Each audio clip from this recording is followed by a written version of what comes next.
राधे राधे गुरुजी, आपके चरणों में कोटि कोटि नमन। मैं महाराजगंज जिले से हूँ, निचलौल नेपाल के सटे हुए, नेपाल के बॉर्डर से हूँ। जैसे हम लोग की तरफ सारे लोग मांसाहार हैं, मेरा ससुराल मायका सब लोग वही हैं, तो उनसे बात करने में भी हमको दिक्कत होती है। जैसे घबराहट होती है, बेचैनी होती है उन लोगों के पास जब मैं रहती हूँ तो ऐसे में जब शादी हो या बच्चे पैदा हो, छठ पूजन हो, चाहे या कथा हो, सत्यनारायण की कथा भी होती है सुबह में, तो शाम को मछली वछली बनता है। और ऐसे में हम वहाँ पे जाएं या न जाएं? जी, ये सवाल पूरी दुनिया के लिए है। पूरी दुनिया में लगभग 96% लोग मांसाहार करते हैं। जब हम लोग ये व्यासपीठ से कहते हैं कि मांसाहार करने वालों का कल्याण नहीं होगा, तो लोग कमेंट करते हैं, वापस रिपीट करते हैं, हमारे यहाँ मोबाइलों पर मैसेज भेजते हैं, अगर इनका कल्याण नहीं होगा तो इस्लाम कहाँ जाएगा, अगर कल्याण नहीं होगा तो क्रिश्चियन कहाँ जाएंगे, इनका कल्याण नहीं होगा तो बौद्धिज्म कहाँ जाएगा, क्या भगवान इनका दुश्मन है? तो मैं उन सबको कहना चाहूँगा कि महर्षि पतंजलि कहते हैं, आहार शुद्धो सत्य शुद्धो सत्य शुद्धो ध्रुवो स्मृति। आहार का जीवन में इतना प्रभाव है, आहार से भगवत प्राप्ति में सहयोग मिलता है, आहार से भगवत प्राप्ति में बाधा मिलती है। अगर आपका आहार अच्छा नहीं है तो हर हाल में आपका व्यवहार उत्तम नहीं हो सकता। आपके शरीर में बसी हुई जो देवताओं की शक्ति है वो भी आपकी निर्मल नहीं हो सकती, बुद्धि का, मन का, विचार में निर्मल नहीं हो सकता, तो आप हर हाल में भक्ति से वंचित रहेंगे।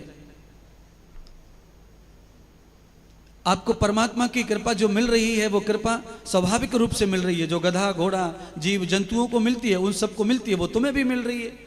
तुमको भी स्वतंत्र भगवान ने रखा है। बिल्ली का शरीर कितना छोटा होता है, बिल्ली का शरीर इतना छोटा होकर के भगवान ने इतने ज्यादा बच्चा पैदा करने की कैपेसिटी क्यों दी है? चूहे का शरीर कितना छोटा होता है, उसको भी बच्चा पैदा करने की, कई बच्चे पैदा करता है चूहा एक साथ में, बिल्ली कई बच्चे पैदा करती है एक साथ में।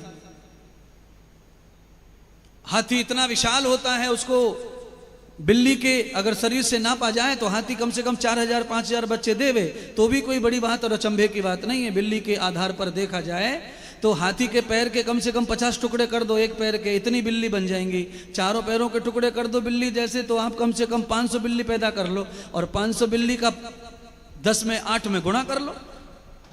उसके बाद उसकी गर्दन काटो, सूंड काटो, हाथ के पेट काटो, तो कम से कम 10,000 बिल्ली बनेंगी। 10,000 बिल्ली का 10 से गुणा कर लो।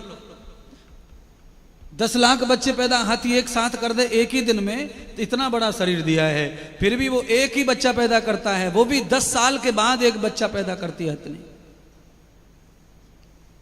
और बिल्ली इतने बच्चा पैदा करती है। हाथी शाकाहारी है, गाय शाकाहारी है, बैल शाकाहारी है, भैंस शाकाहारी है, और भी कितने सारे जानवर हैं जो बलवान हैं, शाकाहारी हैं। उनकी भी परंपरा वैसी ही है, एक बच्चे की, 2 बच्चे की, 1 बच्चे की, 2 बच्चे की। और ये बिल्ली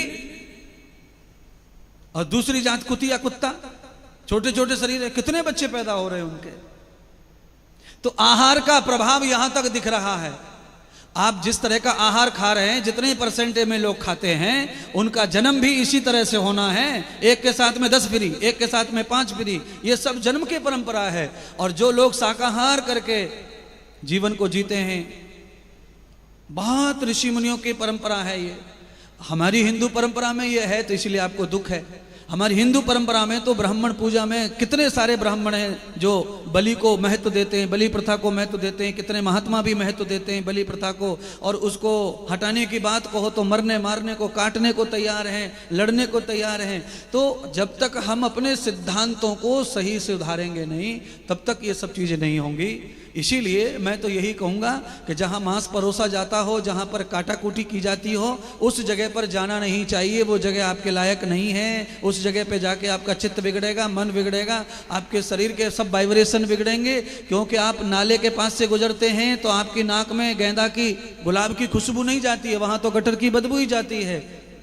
जब आप किसी अच्छे बगीचे से गुजरते हैं तो वहाँ खुशबू जाती है। तो स्थान का, भोजन का, व्यक्ति का, पड़ोसी का और वस्त्र का, सबका भजन में सहयोग है और जीवन में सहयोग है। वस्त्र का भी सहयोग है जीवन में, अच्छे विचारों के लिए विचार वस्त्र भी देते हैं। आदमी अगर गाली दे रहा होगा साधु संतों को पीठ के पीछे, अगर कोई साधु सामने आया तो वो मुंह बंद कर लेता है, कपड़ों का प्रभाव है इसीलिए। और पीठ के पीछे वो कितनी भी गाली देता साधु को, पर साधु सामने आने पर भी उसका मुंह बंद होता है। इसका मतलब है कि भोजन का प्रभाव है भजन में, वस्त्र का भी प्रभाव है भजन में, जगह का प्रभाव है भजन में, शब्द का प्रभाव है भजन में, और हमारे माहौल जो अड़ोसी पड़ोसी संग का भी प्रभाव भजन में होता है। उन्नति में होता है, विकास में होता है और सर्वनाश में होता है। इसीलिए बलि प्रथा पर ब्रेक लगना चाहिए। मांसाहार जो लोग करते हैं वो ना करें, और जो लोग करते हैं वहाँ आपका आना जाना, आपकी पूजा में भक्ति में बाधा दिखती है या आपका मन खराब होता है तो वहाँ मत जाइए। तुलसीदास महाराज जी ने रामायण में सुंदर सुंदर बातें, बहुत सारी चौपाइयाँ ऐसी लिखी हैं। वो कह रहे हैं कि जहाँ कंचन बरस रहे हों, जहाँ पर हीरे मोती की वर्षा हो रही हो, पर वहाँ पर धार्मिकता ना हो और वहाँ प्रेम ना हो, वहाँ बिल्कुल पैर मत रखो।